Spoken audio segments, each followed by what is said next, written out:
அதிமுகவினர் அனைவரும் உள்ளாட்சி தேர்தலுக்கு தயாராக வேண்டும் என்று கட்சி நிர்வாகிகளுக்கு பொதுச் செயலாளர் எடப்பாடி பழனிசாமி அறிவுறுத்தியுள்ளார்.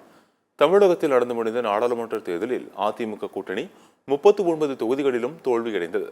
மக்களவை தொகுதி வாரியாக கட்சி நிர்வாகிகளிடம் தேர்தல் தோல்வி குறித்து கட்சியின் பொதுச் செயலாளர் பழனிசாமி ஆலோசனை நடத்தி வருகின்றார்.